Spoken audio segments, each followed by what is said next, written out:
Bhagavati Vasudha Mataji, please accept my humble obeisances. All glories to Srila Prabhupada, all glories to the assembled devotees on the call, and all glories to Guru Maharaj. This is Anita from Sharjah. Hare Krishna. Hare Krishna, Anita Mataji, Dandavas Pranam, Srila Prabhupada ki jai. Thank you, Mataji, for joining Bhakti Sangha conference call. Hare Krishna. Hare Krishna, Bhagavati Vasudha Mataji, Dandavat Pranam, all glories to Srila Prabhupada, all glories to Guru Maharajas, and all glories to the assembled devotees. This is Tiffany in Pennsylvania. Hare Krishna. Hare Krishna, Tiffany Mataji, Dandavas Pranam, Srila Prabhupada ki jai. Thank you, Mataji, for joining Bhakti Sangha conference call. Hare Krishna, Bhagavati Vasudha Mataji, please accept my humble obeisances, all glories to Srila Prabhupada and Shri Guru and Shri Gauranga, and to all the assembled devotees. This is Megha from Naperville. Hare Krishna, Nega Mataji, Dandavas Pranam, Srila Prabhupada ki jai. Thank you, Mataji, for joining Bhakti Sangha conference call. Hare Krishna. Hare Krishna. Hare Krishna, Bhagavati Vasudha Mataji, all glories to Srila Prabhupada and Guru Maharajis. My humble obeisances to you and all the devotees. This is Krishna Kumari Devidasi from Rama. Hare Krishna, Krishna Kumari Mataji, Dandavas Pranam, Srila Prabhupada ki jai. Thank you, Mataji, for joining Bhakti Sangha conference call and giving your association regularly. Hare Krishna. Hare Krishna, Bhagavati Vasudha Mataji, Dandavat Pranam. Please accept my humble obeisances. All glories to Srila Prabhupada and Shri Guru and Gauranga. All glories to the assembled devotees. Yashamati from Chicago. Hare Krishna, Yashamati Mataji, Dandavas Pranam, Srila Prabhupada ki jai. Thank you, Mataji, for joining Bhakti Sangha conference call. Hare Krishna. Hare Krishna. Hare Krishna, Bhagavati Mataji, Dandavat Pranam to you and all Vaishnavas, Srila Prabhupada, Srila Gurudev ki jai. Vrinda. Hare Krishna, Vrinda Gopika Mataji, Dandavas Pranam, Srila Prabhupada ki jai. Thank you, Mataji, for joining Bhakti Sangha conference call. Hare Krishna.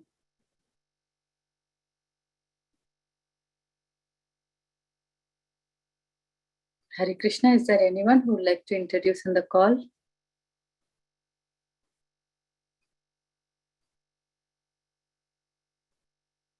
Hare Krishna, Bhagavati Vasudha Mataji, please accept my humble obeisances. All glories to Srila Prabhupada and all the assembled devotees. This is Indulekha Karuna Devi Dasi from Lincoln. Hare Krishna, Indulekha Karuna Mataji, Dandavas Pranam, Prabhupada ki jai. Thank you so much, Mataji, for joining Bhakti Sangha conference call. Hare Krishna. Hare Krishna, Bhagavati Vasudha Mata. Bhagavati Vasudha Mata, please accept my humble obeisances. All glories to Srila Prabhupada, glories to Guru Maharaj, and all the devotees. Hare Krishna.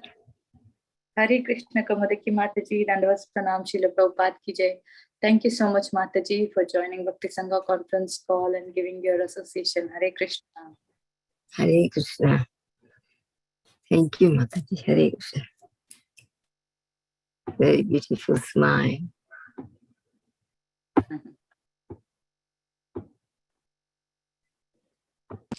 Hare Krishna, Mataji, please accept my humble obeisances, Mata. All glories to Srila Prabhupada and all our Guru Maharajas. All glories to assembled devotees here. This is Nina from Naperville, Chicago. Hare Krishna, Nina Mataji, Dandavas Pranam, Srila Prabhupada ki jai. Mataji, for joining Bhakti Sangha conference call and giving your valuable association. Thank you, Mataji. Hare Krishna. Okay, I welcome all of you once again. Thank you everyone for joining today's Srimad Bhagavatam. Yeah, today we are really fortunate to have His Grace Radhika Vallabha Prabhu ji to enlighten us on the topic of Srimad Bhagavatam from 5.20.42 and 43. So, Hare Krishna Prabhuji, Dandavas Pranam, Srila Prabhupada ki jai. Thank you, Prabhuji, for giving your valuable time and association in this conference call. We are really fortunate to hear from you. Before I hand over the call to you, Prabhuji, I would like to hand over the call to Tiffany Mataji to give a brief introduction. Hare Krishna. Hare Krishna. Hare Krishna Mataji. Hare Krishna, dear devotees. Please accept my humble obeisances. All glories to Srila Prabhupada. Today, we are so fortunate to have with us His Grace Radhika Vallabha Prabhu. He is a disciple of His Holiness Radhanath Swami Maharaj. He completed B.Tech and M.Tech from IIT Mumbai in 2001, and then he worked in IT for 2 years. However, his heart became attracted to Krishna consciousness, and since 2003, he has been serving in the Brahmachari ashram of Sri Sri Radha Gopinath Temple. He has served in the Sikh devotee care and deity departments. He has also served in the education department since 2013 and does youth preaching and congregation preaching as well. Prabhuji is a teacher of Bhakti Shastri and Bhakti Vaibhav, and he has been teaching in Bhaktivedanta Vidyapit, Govardhan Eco Village in Wada, Mumbai. Hare Krishna, welcome to the call, Prabhu. So sweet to see you again. Thank you, Mataji, for that brief introduction. Looks like Prabhuji is on the call. But Hare Krishna, Prabhuji, you're there on the call. We can't hear you. We can't see you, Prabhuji.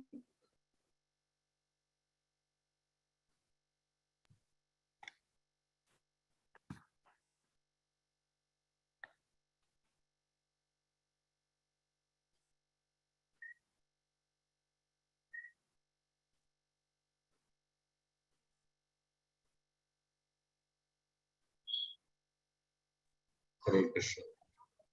Hare Krishna, Prabhuji. Lavas Pranam, Srila Prabhupada ki jai.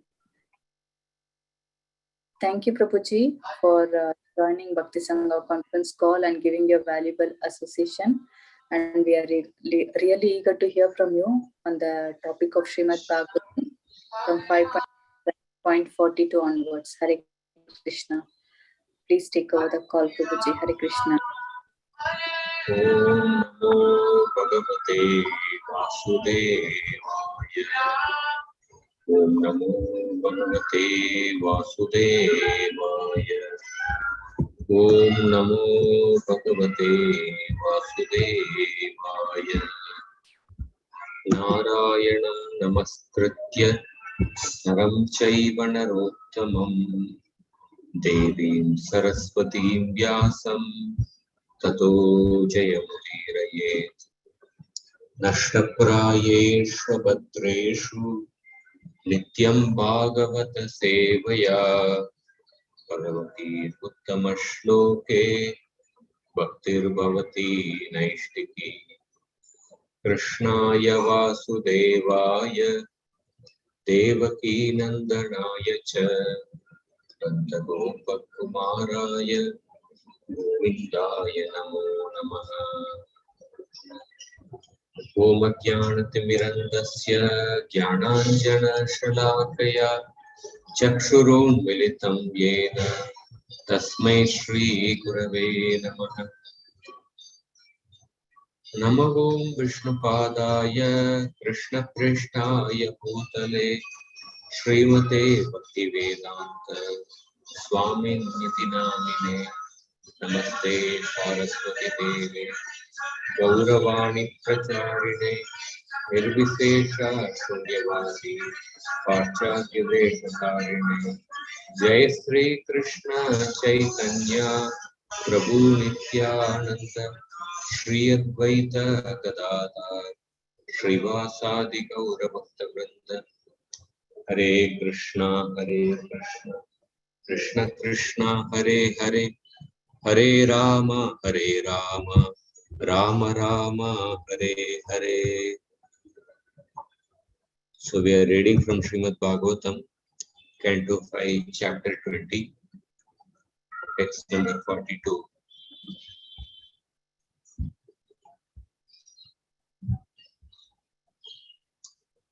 Yontar vistara yetena yaloka parimanam cha vyakhyatam yad bahir lokachalat tatapparasthat yogeshwaragatim vishuddham udaharanti.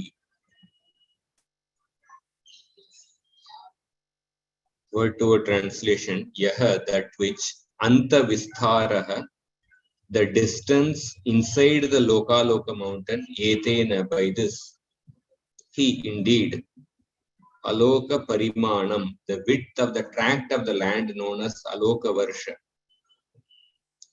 Cha and Vyakyatam described, Yat which, Baki outside, Loka Loka Achalat, beyond Loka Loka mountain, Tataha, that Parasthat, beyond, Yogeshwara Gatim, the path of Yogeshwara,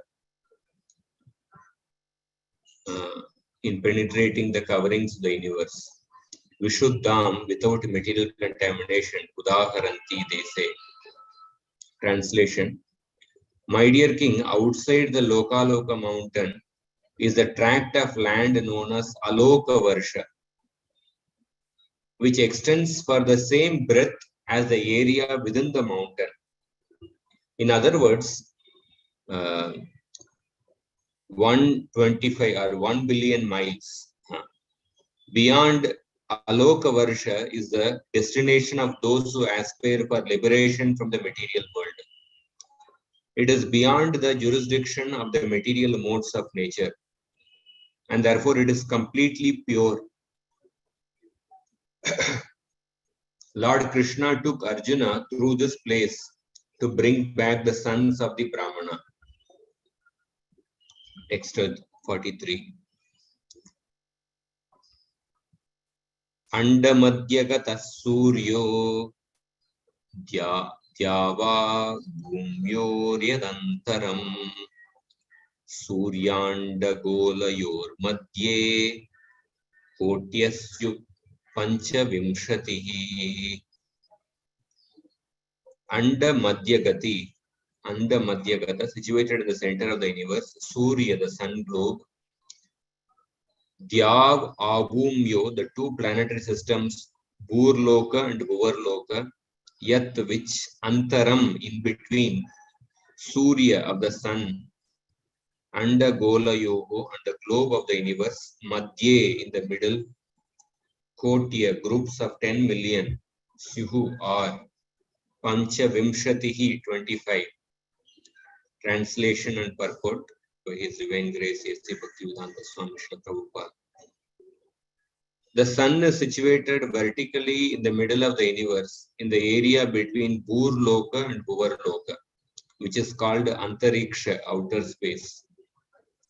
The distance between the sun and the circumference of the universe is 25 or 2 billion miles. The word Koti means 10 million and a yojana is 8 miles.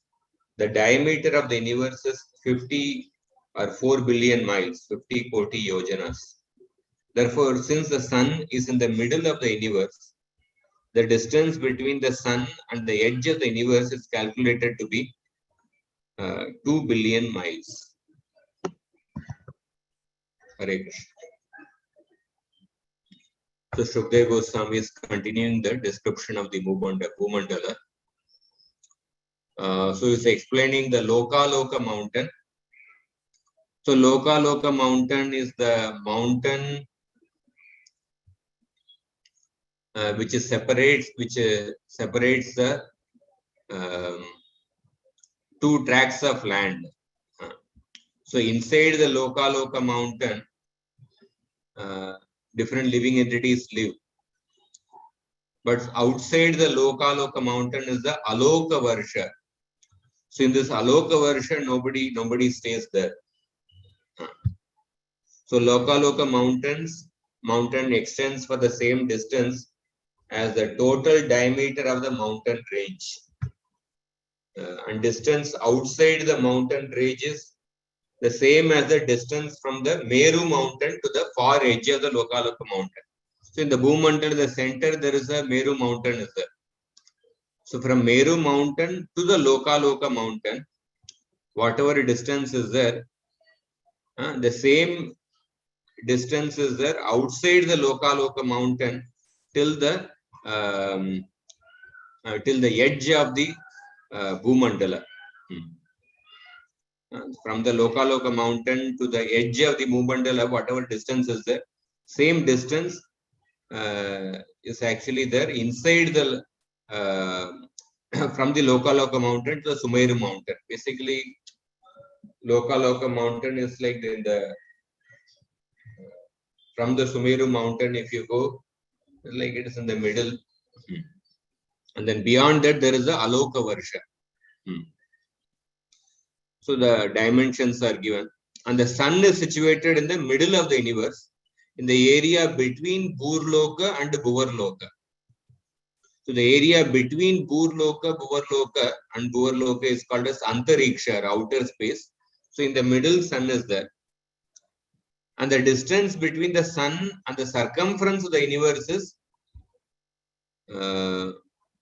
is about basically 2 billion miles. So essentially, the description is talking about the Bhumandala. As we have been going through this description, the Bhumandala, 7 dvipas are there: Jambu Dvipa, Kusha Dvipa, Plaksha Dvipa, Shalmali Dvipa. And within the Jambu Dvipa, the different 9 tracts of land are there: Ilavrata Varsha, Bharata Varsha, Kim Purusha Varsha, Uttara Kuru Varsha, Hari Varsha. And then these dvipas are separated by the different types of the ocean: salt ocean, sweet water ocean, sugarcane ocean, ocean of liquor, ocean of ghee, ocean of honey. So at the far end is the Lokaloka mountain. Within the Lokaloka mountain is a place where the living entities stay in the Bhumandala. Outside the Lokaloka mountain is the Aloka Varsha. And beyond the Aloka Varsha is the place where those who attain liberation, beyond the Aloka Varsha, the destination of those who aspire for liberation from the material world. Yogeshwara Gatim Vishuddham. That means those who aspire for liberation from the material world, they go to the place beyond the Aloka Varsha. So Krishna, when he wanted to actually search for the sons of the Brahmanas who were stolen by Mahavishnu, he took Arjuna through the Lokaloka mountain. He took Arjuna through that Aloka Varsha, which is beyond the Lokaloka mountain. So the sun rays, they fall till the Lokaloka mountain. But beyond the Lokaloka mountain, sun rays do not fall. There's complete darkness. But Krishna took Arjuna through that region. But he produced light through his Sudarshan Chakra, through the effulgence. And so we see this actually descriptions here. So in this 5th canto, in this particular section, especially the detailed description of this the cosmology is presented. Some of these dimensions, they may appear that how can such huge mountain can be there. So these are actually sometimes they challenge our faith. They challenge our faith. It is said that Bhaktisiddhanta Saraswati Thakur, someplace he mentioned, I don't know exact reference, but I have heard that. So this description in the 5th canto is like the doorway to enter the Ajamil story, which contains the glories of the holy name. So before the glories of the holy name in the 6th canto beginning, so this description in the cosmology comes. So this is like a doorway because this description also challenges our faith about these dimensions, ocean of sugarcane juice, all these different types of oceans. So like just like for example, sometimes different things in the Shastra, they challenge our faith. Because we are used to, we have been conditioned by certain type of educational system, or we have been brought up in a certain environment from the childhood. We had been exposed to certain things. And then when a person comes in contact with the Shastra and spiritual life, different aspects of the spiritual life, sometimes they pose a challenge to our faith. Just like, for example, suppose you go to a nearby railway station, whichever country you are in. Suppose somebody in the railway station is selling. So iPhone 13 Pro Max. For 10 rupees, we give 5 iPhones. iPhone Pro Max 13, latest iPhone, whichever is the latest iPhone. For 10 rupees, 5 iPhones. For $2, 5 iPhones. If somebody is selling like that, will you believe it actually? It will immediately pose a challenge to your faith, because you have been used to buying my phone is the most expensive phone. You have been used to certain thought process. You have been used to how people say buy the phone with a certain only people who are maybe wealthy, they buy the phone. Or suppose somebody sells, you are going in some platform shop and somebody is saying that so we are selling the Aston Martin car. 5 cars for $15. 5 cars for 20 rupees. If somebody is selling like that, you will think maybe it's some doll he's selling. Actually, even the dolls don't come for 5 car dolls, also will not come for $15 or 15 rupees. That's also very costly. But if somebody is selling like that, then you will see that, oh, this is you just make these people are making fun of us, these are cheating us. You will not pay any attention. You may even put a case, oh, these people are cheating the people by misguiding them.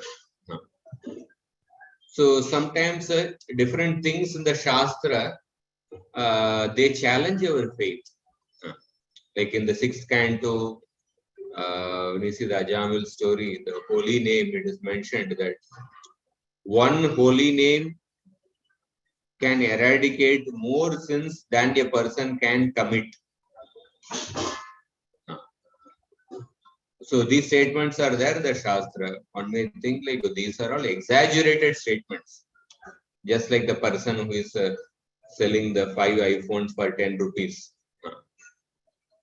So similarly, when we hear these dimensions, Loka mountain, the dimension of this radius and the area, sun is situated here. So these appear to be, they may challenge our faith. Different things in the Shastra, for example, a person may come to Krishna consciousness. When we talk about Srimad Bhagavatam, the main subject of the Srimad Bhagavatam is that, or we can say the only subject of the Srimad Bhagavatam is to speak about the glories of Krishna and the process of bhakti, how to attain love for Krishna.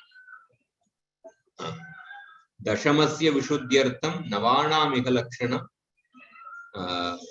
It is said that there are 10 topics of the Bhagavatam.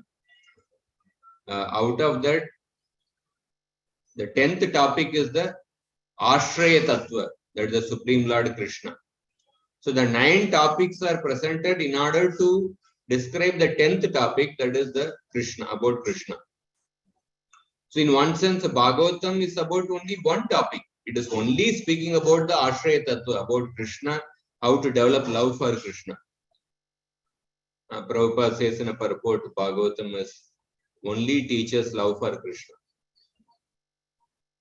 But in the course of the Bhagavatam, we also, the course of reading the different sections of the Bhagavatam stories, and also especially while reading the different purports of Prabhupada, there are different auxiliary topics which come, which may challenge our faith and which can create certain doubts depending on the particular conditioning of that person. For example, like somebody who is coming in the, say, from a background of Devata worship, was used to worshipping certain Devatas. And then Even in the Gita course, when a preacher presents about one god or many gods, the subject of Devata worship that becomes very sensitive, especially in India, those who come from the background of Devata worship. So that topic can become like a that session has to be taken very cautiously, because many times people's sentiments are challenged. The sentiments are broken when they hear. So they have been worshipping a particular devata, and then when they hear, oh, Krishna, the Supreme Lord, oh, the devatas are assistants, or less intelligent people worship the devatas for material benefit. Sometimes there are many such statements are there. When they hear such statements, that time their faith is challenged, and sometimes the people leave also. Oh, this cannot be possible. How can they call me as less intelligent? I was worshipping this particular devata. But somebody who does not come from the background of devata worship, like in the Western culture, or people from Westernized background, okay, they anyway did not have any devata worship. So when they hear repeatedly the purport after purport about devata worship, so they don't, for them it does not affect them, because they didn't come from that background. And another conditioning, like some people may come from the background of some scientific field, so they were used to like learning. They had a lot of faith in the science, and sometimes when they come across like some in one sense, sometimes it is easy to put faith in the, say, holy name or Krishna, because it is from one point of view it is easy, because it is it's a blissful process, and then holy name Krishna, the spiritual world, something which is beyond the material world. It does not challenge one's previous conditioning. But suppose certain subject matters like devata worship or certain scientific findings, Prabhupada sometimes talks about the moon landing, or somebody is coming from the scientific binding. Suppose somebody comes from a, say, modern astronomy, and then when he hears these descriptions of the Vedic cosmology, their faith will get shattered. How can this be true? And they may say, oh, this is all mythological books. But somebody who doesn't come from the scientific background, for them, these things will not, these descriptions will not stir their hearts, because they don't have the condition. Or somebody else may come from the background of some deep caste system based. Suppose somebody is coming from a certain, say, Brahminical family, and then when they see that, say, Prabhupada gave Diksha, Brahman Diksha to people from the West, so then that particular act or that particular system, they challenge that. How can you give Brahman Diksha to people from the West who are not from the Brahman family and this thing? So then they find it difficult to accept that. They may not have difficulty in other aspects. So depending on the particular background a person is coming from, depending on the particular upbringing a person is coming from, different auxiliary topics in the Shastra, different auxiliary topics in the Srimad Bhagavatam, they challenge the person's conviction. Or somebody maybe having a, coming from the background of having lot of degrees in the modern education. One may have different degrees on, say, M.Tech or MS or PhD. And sometimes you will come across Prabhupada's statements like condemning the modern education of the slaughterhouses. Once Radhanath Swami Maharaj was just sitting with some group of devotees from IIT, and Maharaj said that from the spiritual point of view, IIT is the most miserable ghetto So this is a very strong statement actually. But suppose, so those who come from that, those who are maintaining their pride in the modern education, there at that time, this kind of statements will be a challenge to their faith, because they are having that pride in that particular educational degrees actually.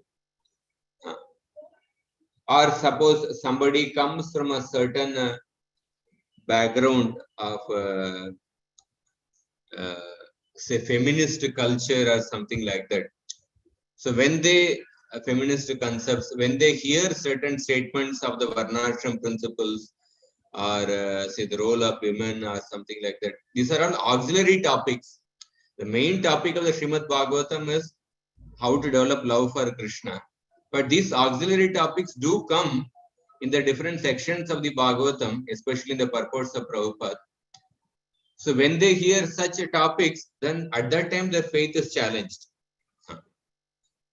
So these are all different topics, like or somebody comes from a Vaishnava background, but he is used to the idea that Vishnu is the source of Krishna. And then suddenly when they hear in Mahaprabhu's teachings, oh, Krishna is the source of Vishnu, so then at that time their faith is challenged.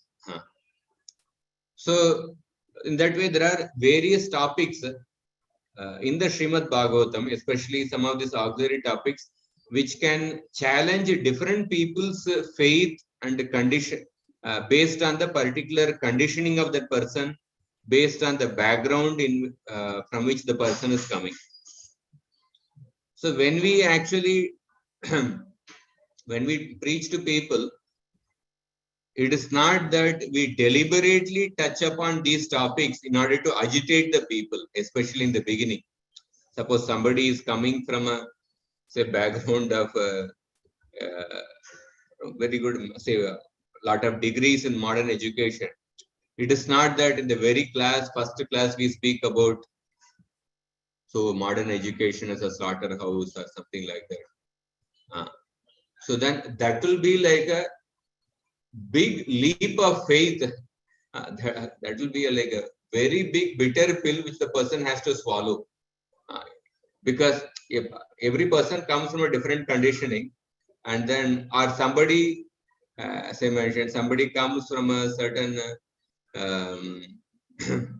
certain scientific background. Once Prabhupada, actually, one devotee was speaking with Prabhupada, and then he told Prabhupada that I was speaking to certain scientists, or I was speaking to certain group of people. I presented this Vedic cosmology from the Bhagavatam. But then those people raised so many objections on this topic from the Bhagavatam. And Prabhupada said, Bhagavatam has many topics. Out of all the topics in the Bhagavatam, did you get only this topic to present to these people? To present from the Bhagavatam to these people? Because for those people who are coming from that background, to accept these dimensions, Vedic cosmology, it is a big leap of faith which they have to put. So it's not that we deliberately touch upon these topics to agitate the people's faith, and they will go more away actually. They will go more away from, say, Krishna consciousness. So we have to choose topics when we interact with the people, especially in the beginner level, with topics which will help them to come close to Krishna, to take up some aspects of bhakti, make them appreciate the process of Krishna consciousness. But definitely, at some point in the growth of a devotee, as a person keeps attending different classes, as a person starts reading Prabhupada's books, at some point they will come across these various topics which I mentioned. And when they come across some topics which will agitate their conditioning, so at that time their faith will be challenged. So at that time their faith will be challenged. So how can this be true? Especially when a person continues to maintain certain material identity, and when a person is continuing to maintain that material identity and is continuing to take pride in certain identity. So at that time, when he hears certain findings or certain conclusions of the Shastra on those topics, his faith will be challenged. For example, in the 1970s, when the moon landing thing was going on, so Prabhupada was in London or someplace, and then the moon landing was being telecast in the TV. And Prabhupada was maintaining that fact that they did not land on the moon. He was telling that these people are cheating. To go to the moon, one has to perform pious credit. One has to get pious credits, and then only one person can go to the moon. One cannot go by mechanical means, especially with these man-made airplanes. So when the moon landing was going on, Prabhupada was saying that, oh, these people have landed in some desert. It's not a moon. But the servant who was actually serving Prabhupada, for him it was a big jolt what Prabhupada is saying. Because he always maintained his faith in the scientists and the scientific findings. Although he took up to Krishna consciousness, although he accepted Prabhupada as the Guru, but he maintained his attachment to his faith in the scientists, the scientific findings. So similarly, sometimes a person may take up Krishna consciousness, but still we may maintain certain attachments to our certain previous conception coming from the materialists or from the non-Vedic sources. And at some point of time, those attachments and those conditionings will be challenged. Even if the preacher does not deliberately take up those topics, but at some point of time, in the course of actually reading Prabhupada's books, those our conditioning will be challenged. So at that time, that will be the testing point of our faith. Do we want to continue the process of Krishna consciousness? Do we want to continue practicing bhakti? Because there are people, there are devotees, sometimes when they read 5th canto, some people coming from scientific background, when they read the 5th canto, their faith was challenged and they left the path of bhakti. That means they had maintained their attachment to their previous identity. So at that time, sometimes when those people's faith is challenged, we may not put pressure, or we may not emphasize, oh, you have to accept this conclusion only. Because the main topic of the Bhagavatam is glories of Krishna, the path of bhakti, how to develop love for Krishna. So we have to somehow encourage those people to continue follow the path of bhakti. So even if it means, okay, don't take this, we can even tell them, okay, don't take this topic seriously. If that person is unable to accept certain conclusions on the Vedic culture or this Vedic cosmology,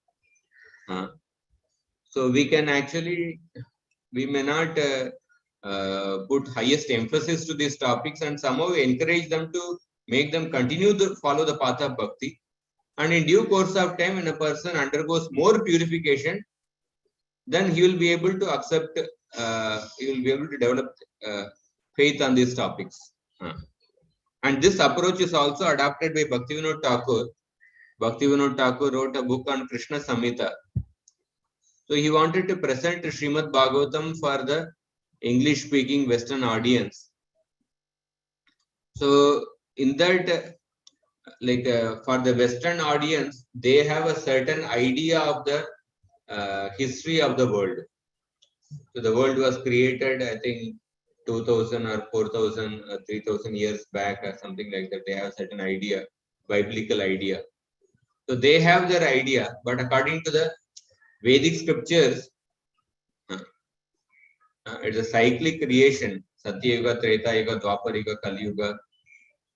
So this idea of the Vedic creation, the history of the world, that will be very difficult for the people from the West to accept. So Bhaktivinoda Thakur, when he wrote that book, he made a compromise on this particular history of the world, because he wanted to present some of the main topics of the Bhagavatam to the Western audience. So he directly went to those topics, even by compromising some of the history of the world. So in that sense, we have to know what are the main topics of the Bhagavatam, what are the auxiliary topics of the Bhagavatam. So when a person's faith is challenged because of hearing certain auxiliary topics, then we need not continue to emphasize on the auxiliary topics. We somehow encourage them to focus on the main topics, because different people come from different blind islands. Blind island means, suppose a person is growing up in a particular island, he is born blind, and suppose all the people in that island, they are also born blind. They have never seen anything in their life right from the birth. Everyone in that island is actually a born blind person, and whomever they interacted were also blind people their whole life. And suppose a person who is born blind, and one day he encounters a person, this person has come from another island, and he visits this island of the blind people, and this person has eyes, and he starts telling about the beauty of the nature, the beauty of the mountain, beauty of the rivers, beauty of the different types of flowers, to one person in this blind island. And then at that time, because for the first time he hears something about the description of the different things of the Lord's creation, trees, flowers, rivers, mountains, and he had never heard such a description right from the birth. He had never seen that because he was born blind. None of the people whom he interacted, they never spoke about that. And for the first time when he hears such a description, that time his faith will be challenged. He will be thinking that, oh, this person is some crazy person who has come from somewhere else. How can this be true? How can there be some mountain? Because he doesn't know anything. He doesn't even, he doesn't know there is a particular sense called eye. And with the eye, one can see something. Because he has never met people in his upbringing, people having the eyes. When suddenly somebody comes with the eyes, when he sees, when he describes about the nature of the Lord's creation, at that time his faith will be challenged. He may think even this person is crazy. So just try to think about the situation. So at that time, so for the person who is from the blind island, he has to be little more open-minded. He has to be little more open-minded in order to accept the words of the person with the eyes who is describing the beauty of the world, who has come from some other island. And from the point of view of the person who is describing the beauty of the Lord's creation, he should not get disturbed when people don't accept his description, when people say that you are crazy. So he has to be really creative in order to give the message across. He has to even choose those topics which the people can more easily accept than to describe only about the nature of the Lord's creation. So in that way, if we see, all of us, we are like a person who is coming from that blind island. Blind island in terms of, suppose we may be brought up in a particular environment or a country or in a culture which is blind to the Vedic culture. And sometimes when we come in contact with Krishna consciousness, when we hear certain aspects of the Vedic culture, so at that time our faith will be challenged because we are brought up in a certain blind environment. Or somebody is brought up in a certain educational system where he is blind to the certain Vedic truths or conclusions of the Vedic scriptures. So when he hears some of these dimensions of the Vedic cosmology, that time his faith will be challenged. In one way, different people, all of us, we come from different blind islands. We are blind to certain aspects of Vedic culture or Vedic education, different other things. So in these descriptions, especially some of these dimensions, they are so huge. Sometimes it is difficult to accept it. So Jiva Goswami says that he gives the definition of Shraddha as Shraddha hi Shastrartha Vishwasa. Faith means having faith in the scriptures. In the Yaksha Prashna, one of the questions asked by Yaksha to Yudhishthira Maharaj is that who attains the everlasting hell? Actually, in the Sanatana Dharma, there is no everlasting hell. But sometimes this term is used, or who attains the hell for a long time. Who attains the everlasting hell. For that, Yudhishthira Maharaj gives 3 answers. And one of the answer he gives is that Vedeshu Dharma Shastreshu Mithya Yovai Dvijatishu Deveshu Pitru Dharmeshu Sokshayam Narakam Rajet.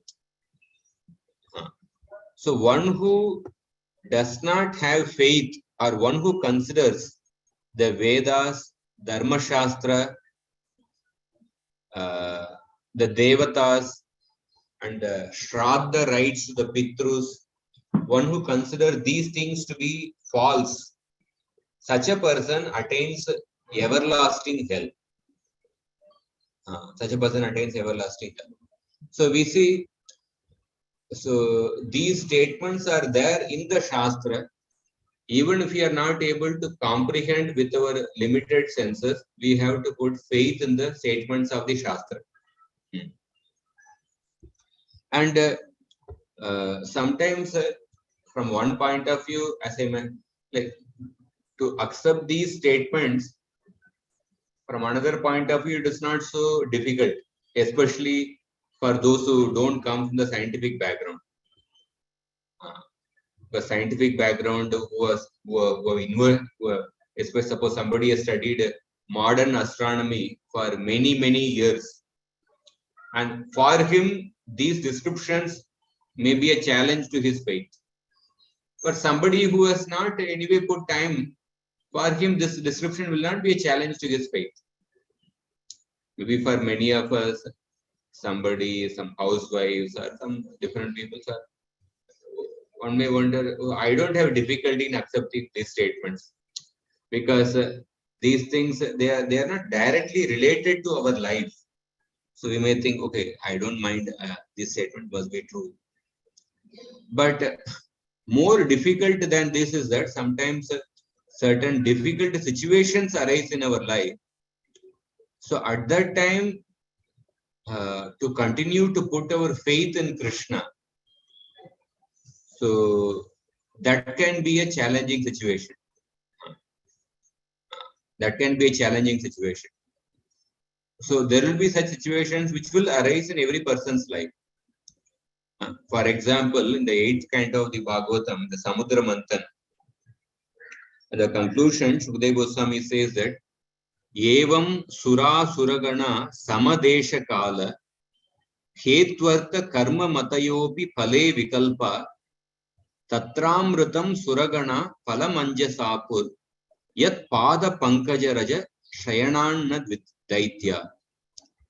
So for the Devatas and Daityas, the place was same, time was same, the materials were same, both were engaged in the same activity, both were having the same determination. but still there were different results because the Devatas had faith in Lord Vishnu, but the demons, they did not have faith in Vishnu. So the Devatas, they may have material motivations to regain their power. They may be Karma Mishra Bhaktas, they may have material motivations, but they had a transcendental faith. They had a transcendental faith because, for example, the Samudra Manthan, in every stage they continued to maintain their faith in Vishnu, and in every stage to continue to maintain their faith in Vishnu was beyond logic actually. When the Vishnu told that, okay, you make the pact with the demons to churn the milk ocean. From logical point of view, it is difficult to put faith. How can we make pact with the demons? But they put faith in the words of Vishnu and they followed that. And at every step they encountered different obstacles.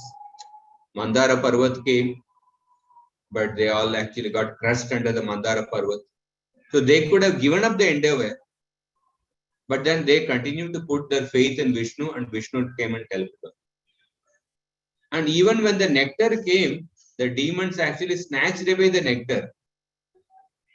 But still the Devatas did not actually lose their faith in Vishnu. They put their faith in Vishnu.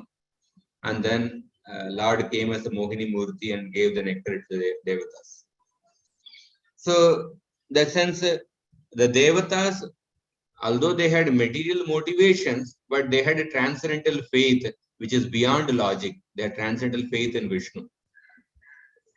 Like another example of this faith is that like when Earth was speaking to Prithu Maharaj. So Prithu Maharaj was about to kill Earth. He had the bow and arrow ready. He was chasing the mother Earth, who had taken the form of a cow. And Earth was arguing with Prithu Maharaj, but Prithu Maharaj did not give up. He was determined to punish Earth. But the Earth actually, finally, when she offered prayers, Earth said that previously you actually protected me when you appeared as Varahadev. You protected me by lifting me from the bottom of the Garbhodak ocean. But now you are about to kill me. You are about to kill me, and this is something inconceivable. I am not able to understand this. And she says that the plan of the Lord cannot be understood by people whose minds are bewildered by his unconquerable Maya. And I offer respects to you who possess mutually contradictory energies. So many times the plan of the Lord is inconceivable, but the same person who protected us, but the same person is about to kill us. At that time, our faith will be challenged. But the Mother Earth did not lose faith in Prithu. She says that your desire is not known to persons like the wives or the son of the Devatas, whose minds are bewildered by ignorance arising from various bodies we assume in this world, but who are surrendered to you. So I offer respects to he who brings fame to persons celebrated for charity. So Earth is saying that although you are about to kill me, but your desire is not known to people whose minds are bewildered by ignorance. So they may think that you are going to kill me. But I have faith in you that you will not kill me. I have faith that you will be merciful to me. So Mother Earth continued to put faith in the Prithu Maharaj. Although the same Lord in another form, saved her, but now the same Lord is about to chastise her, kill her, but Mother Earth is having that faith in the Lord. She did not lose that faith. And this faith is beyond logic, actually. This faith is beyond logic. So, another example, Parishit Maharaj. Parishit Maharaj, he was protected by Krishna when he was in the womb of the mother. But now for a small mistake, he has been cursed by Shringi to die within 7 days. So at this time, in one sense, his faith can be challenged. The Lord is, how can the Lord allow? One may think that the Lord protected me when I'm in the womb, but why the Lord is not protecting me now? Why the Lord is actually, why this curse has come to me to die within 7 days for a small mistake? But at that time, Parishit Maharaj, he did not question Krishna, but he considered that curse of Shringi to be like the Krishna who has come in the form of the curse. Tasyaiva me agasya paravareshu vyasakta chittasya grigesh abhikshnam nirveda mulo dvijashapa rupo yatra prasakto bayamashu datte. He said that for me, whose impure action was the sin of disrespecting an innocent Brahmana, and whose heart was very attached to family life, the Lord has come in the form of the Brahmana's curse. Dvija Shapa Rupo. So this continuing to have, in order to make me detached, the Lord has come in the form of the curse. So this faith is a transcendental faith. This cannot be explained with the material logic, actually. So when the mercy of the Lord comes from the front, it is easy to accept it. Mercy coming from the front means what? The mercy which is coming according to our expectation. So that is easy to accept it. And mercy coming from the side.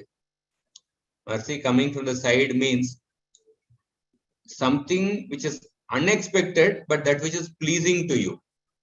Suppose suddenly somebody comes and gives you certain Mahaprasad.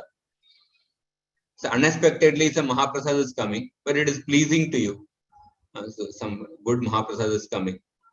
So this mercy coming from the side is also not difficult to accept. But mercy coming from the behind, that means something which is unexpected, which is not palatable to you, and in the least expected time, least expected place it is coming. So at that time, whether we accept that as a mercy of the Lord, that is the test of our faith. That is, to accept that as a mercy of the Lord, that requires transcendental faith. Like in the case of Parishit Maharaj, or in the case of Earth, who was about to be chastised by Prithu Maharaj. So therefore, even Bhishma Dev told the Pandavas, Nahyasya karihichit rajan puman veda viditsitam yad vijigyasaya yukta mukhyanti kavayopihi. Bhishma Dev said that no one can understand the plan of the Lord, because even those engaged in reasoning and scripture are bewildered by that inquiry. Because Bhishma Dev said that you Pandavas, you always practiced dharma, you are great devotees of Krishna, and dharma personified is there, and Bhima and Arjuna, the most powerful people, are there. But despite that, despite the strength of dharma, devotion, and the power, still you underwent so many difficulties in your life. So how do we understand? So Bhishma Dev concludes, Nahyasya karihichit rajan puman veda viditsitam. No one can understand the plan of Krishna. So everyone agrees that nobody can interfere with the plans of Krishna. But no one can even understand what his plans are even today. Even Brahma and Shiva, they cannot understand the plan of the Lord. What to speak of me? This is what Bhishma Dev says. But then one may say, okay, nobody knows the plan of Krishna, but at least one must inquire about the plan of Krishna to find out what is his plan. Does Krishna want to give us suffering? Or does Krishna want to give us joy? Or does Krishna want to give us both suffering and happiness? One must inquire in this way. So Bhishma Dev says that the Bhishma Dev says that even that inquiry, even those who are engaged in inquiry, reasoning and scripture, even they are bewildered with that inquiry. So therefore, one should simply use their intelligence. One should use one's energy and intelligence to execute the plan of Krishna. Sometimes even to understand the plan of Krishna will be difficult even after inquiry. So tasmadidam daiva tantram vyavasya bharatarshava tasyanu vihito nata pahi prajaprabhu. Therefore, discerning that happiness and suffering is dependent only on Krishna, follow Krishna and protect the helpless citizens. So therefore, Bhishmadev is saying that since the plan of Krishna is hard to understand, and even although Krishna is directly present in front of you, sometimes, but still it is difficult to understand the plan of Krishna even after inquiring about with Krishna, because Krishna can give different answers. So more than wanting to know the plan of Krishna, we should actually execute the plan of Krishna. So therefore Bhishmadev says that surrender to the Krishna's plan rather than understanding Krishna's plan. Yeah, we should know Krishna's plan, but the sense that why Krishna is planning like that, instead of focusing more on that, one should simply try to execute the Krishna's plan. So that requires a transcendental faith. There was one devotee, Srimad Bhagavatam Prabhu, Ayurvedic doctor. He suddenly actually died in an accident in Govardhaniko village. So Radhanath Swami Maharaj was interacting with the devotees. Like, it was a sudden shock to the people in community. So Maharaj mentioned, so people may know that why did it happen like that? Least expected time, suddenly the person died a very short time in an accident. So one may know what is the plan of Krishna. So Maharaj mentioned that even wanting to understand the plan of Krishna is a desire to be God, because we want to be omniscient. Instead of wanting to sometimes understand the plan of Krishna, we should be more eager to execute the plan of Krishna. And we should have faith in the Krishna's words that Kaunteya pratijanihi name bhakta pranashyati, that my devotee never perishes. Have faith in this Krishna's words and give the benefit of doubt to Krishna. And when you do that, one will become freed from the Krishna will free us from the doubts. So even Brahma told Priyavrata, Brahma came to Priyavrat Maharaj. Priyavrat Maharaj was in the ashram of Narada Muni for a long time. He told Priyavrat Maharaj, the Lord wants you to become the king. At that time, Priyavrat Maharaj was not ready at all. He was thinking, like, why the Lord is wanting me to become the king? Because he had been living in the ashram of Narada Muni for a long time. So Brahma says at that time, Niboda tatedam mritam bravimi masu yutam devam arghasya prameyam vayam bhavaste yesha maharshir vahama sarave vivasha yasya dishtam. He said that please reflect on this. I speak the truth. You should not hate the Lord who is beyond estimation.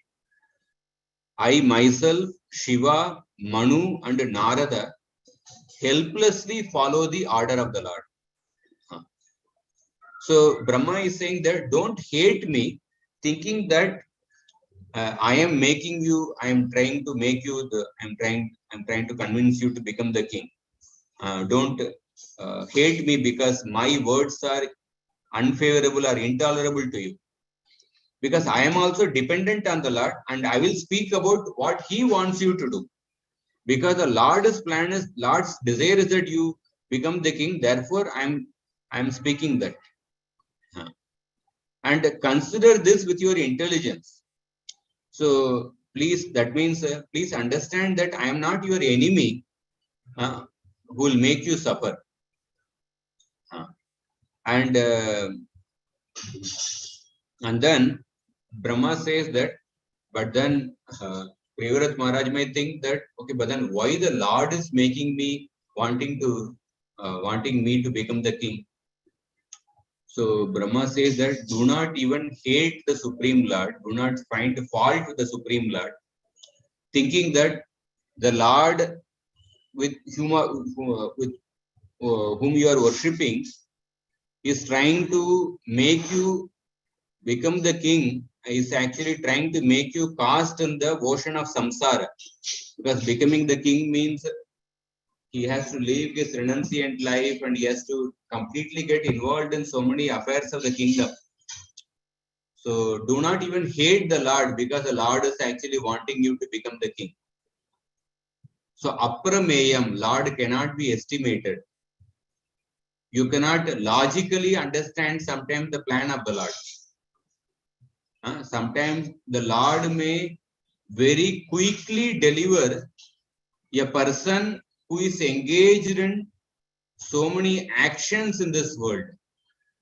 That means Lord may quickly deliver a person who has taken up many responsibilities, worldly responsibilities of being a king, is dealing with money, women, and management.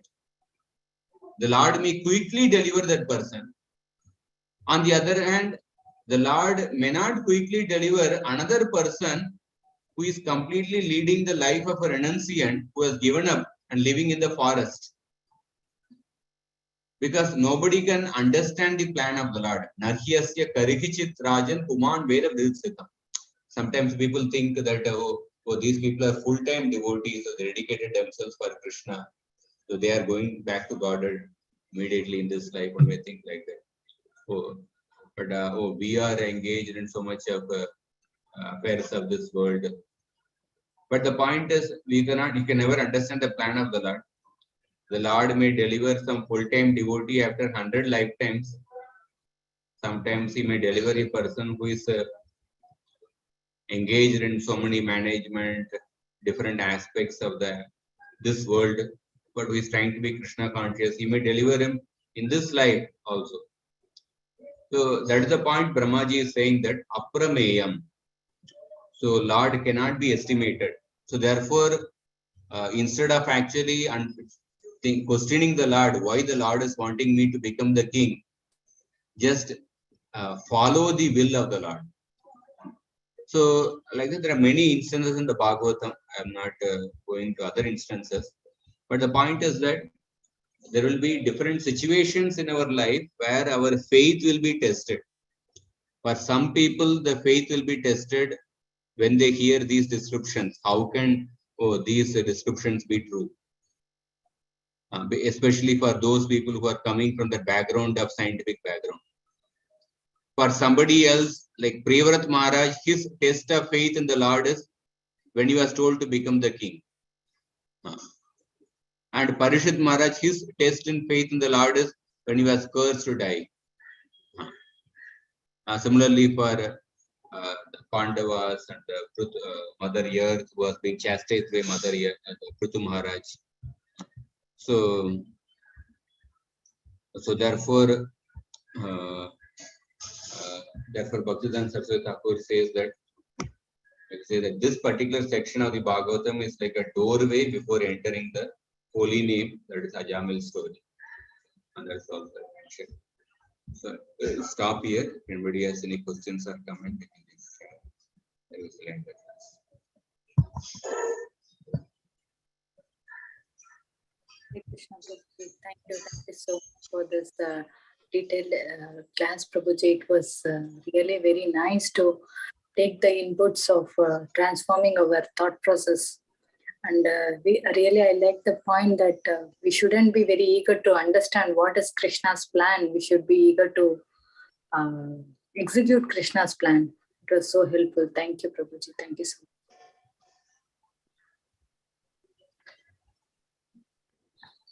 I request if devotees have any questions, they can ask or raise their hands. Hare Krishna Prabhuji, Koti Koti Dandavat Pranam, Srila Prabhupada, Srila Gurudev ki jai, Gopinath ki jai. As usual, Prabhuji, very, very inspiring class. Koti Koti Dandavat Pranam. Please accept our humble obeisances behalf of all Vaishnava. Hare Krishna Prabhuji, Gopinath ki jai. Hare Krishna Prabhuji, Dandavat Pranams, all glories to Srila Prabhupada. Very, very nice class, Prabhuji, like how we should have faith on the Lord. He gave so many examples from Bhagavatam about Parikshit Maharaj, then Prithu Maharaj. Then even I feel that even Prahlad Maharaj also had so much faith. What come maybe, but he was having so much faith on the Lord, whatever has his father did. So thank you so much for that. This faith aspect has to be there, and for myself, some classes in like exalted speakers, like when you say, so it's like again giving a bell to me, like okay, we should have faith on the Lord, whatever it comes. Thank you so much, Prabhuji. Hare Krishna. It was such a very wonderful, detailed class. Thank you. Hare Krishna Prabhuji, please accept my Hare Krishna Prabhu. Yeah, please accept my humble obeisances, Prabhu. All glories to Srila Prabhupada and Guru Maharaj. Prabhu, it is so beautiful when you are like, saying about the faith, but as a sadhaka, how do we get that faith? Is it something we are born with, or this is something we can develop, Prabhu? So the faith is, a person receives the faith from the devotee of Krishna. Actually, the faith is like a seed. Faith is like a seed. There are different types of seeds available. Somebody gets a seed of karma bija. Karma bija means somebody gets a seed, okay, by performing fruitive activities, a person can be happy. Or somebody gets a seed that, okay, by making scientific advancement, a person can become happy. So like that, various ideas, various conceptions, various ideas are available when we interact with the different people in our life. When we, at that time, when we accept those ideas, then we get those seeds. So similarly, when we come to spiritual life, when a person comes in contact with, say, pure devotee or a representative of pure devotee, then a person gets the seed of the Bhakti Lata Bija. Even the spiritual field also, there may be various different types of seeds are available. So some people may say that, oh, perform bhakti to this particular deity. Oh, this deity is so powerful, he will fulfill all the desires. Whatever you may desire, he will fulfill. So they may be giving the seed of the Karma Mishra Bhakti. You perform bhakti, all your material desires will be fulfilled. So, but when a person comes in contact with a pure devotee or his representative, so then what we receive is the Bhakti Lata Bija, the seed for pure bhakti. So when a person receives that particular seed, then we have to carefully water that seed. And that watering process is the process of hearing and chanting. And not only we have to water that seed, we also have to protect that growth of the seed by putting a fence, because sometimes the creeper can be attacked by certain animals. So we have to protect that growth of the Bhakti Lata seed by putting a proper fence. That means we have to guard against the offenses. And also sometimes along with the growth of the seed, sometimes there are weeds also grow along with the growth, along with the plant. And the weeds actually strangle the growth of the original creeper. So therefore we have to be watchful for those weeds. And we have to identify those weeds, and we have to uproot those weeds from the root. Sometimes if we simply cut the weeds, again they will grow. We have to identify the weeds and uproot those weeds from the root. So there are some different habits which we may have, certain anarthas which are there. When we are actually watering the Bhakti Lata Bija, these weeds also are growing. So therefore we have to identify those weeds The weeds can be different other conceptions which we may have, and those have to be identified and they have to be uprooted. So, and this is the Bhakti Lata creeper grows. So the watering process is the process of Bhakti Yoga, especially starting with hearing and chanting, associating with the devotees. And but while watering it, we also have to be careful of the weeds, and we have to put a fence also. Correct. So Prabhu, what I understood, I have a follow-up question also. Do you have time, Prabhu? Yes. Yeah. So what I understood from your answer, that the faith is there, and then it develops into stronger faith, where comes a point like how Mataji was mentioning, like Prahlad Maharaj, no matter what come, we'll continue having faith in Krishna. Is it so, Prabhu? We receive the faith from the devotee. It's not, we receive the faith from the devotee when we hear Srila Prabhupada's books, or when we hear from the teachings of the devotees who come in the bona fide sampradaya, we receive the faith. And then we have to water that faith. We have to water that seed of Bhakti Lata Bija, and we have to protect that growth of the creeper by putting the fence. That means we have to guard against offenses.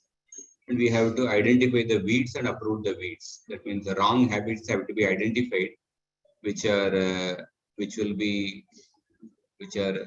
unfavorable for the growth of the bhakti practices. They have to be identified and they have to be uprooted.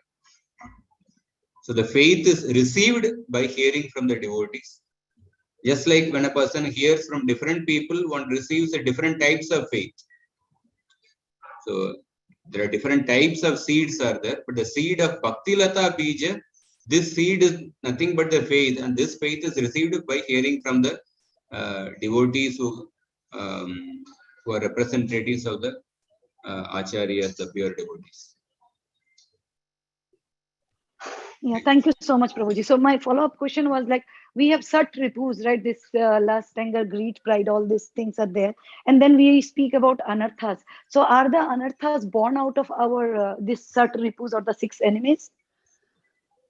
Yes, these are the 6 anarthas. Kama, Krodha, Lobha, Mada, Matsarya. So the anarthas... They manifest in different ways. These are the 6 anarthas. So we can interchangeably use the anarthas for the ripus, right? The enemies they talk. It's the same thing. That's what you're saying? Yeah, anarthas are the enemies. Okay. They can be utilized. They can be dovetailed in the service of Krishna. Kama and Krodha can be, one can be anger for Krishna. The Kama, Krodha, they can be utilized as a salt. That means we can use that as an instrument for the service of Krishna. But one should not fall victim to those anarthas. We can spiritualize those anarthas by being angry for Krishna.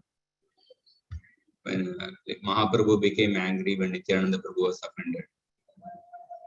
But we have to, otherwise we should not fall victim to these anarthas. Okay, Prabhu. Thank you so much, Prabhuji. Very grateful. Hare Krishna, Dandavat Pranam. Hare Krishna, Prabhuji. Yes. I just wanted to comment on what Mataji said. I mean, my faith has not grown super, but this is something that just struck me that, will I grow in my height as from childhood, from like, if I'm a baby, will I grow into an adult size? Yes, I will grow if I have a healthy diet. So similarly, if we have healthy Krishna consciousness, the way Prabhupada said, the way all those points that you said, we will surely grow in our faith. So, it's just time and healthy practices. So this is what I wanted to share that came to my mind. It will come, that faith will happen organically. And Radha Gopinath Prabhu says, lage raho. We have to keep doing our Krishna consciousness regularly. That faith slowly, steadily, it will keep growing. So yeah, I'm sorry, I was not entitled to say anything, but No. Thank you for sharing. Thank you. Thank you, Prabhuji. Hare Krishna, Prabhuji, please accept my humble obeisances. All glories to Srila Prabhupada. I just had a follow-up question to Anuradha Mataji's question, where you had mentioned that, along with that creeper also grows the weeds, and that we have to uproot them. So I was hoping that you could tell us the best way to uproot those weeds. How do we get rid of them? What is the best way for us to do that? Best way is basically not to maintain those attachments to those habits. It is identify those weeds which are strangling which are creating obstacle for the Bhaktilata Bija. Identify them and then just uproot them. That means like we have to give up those habits with the determination. Okay. Thank you, Prabhuji. Thank you. Hare Krishna.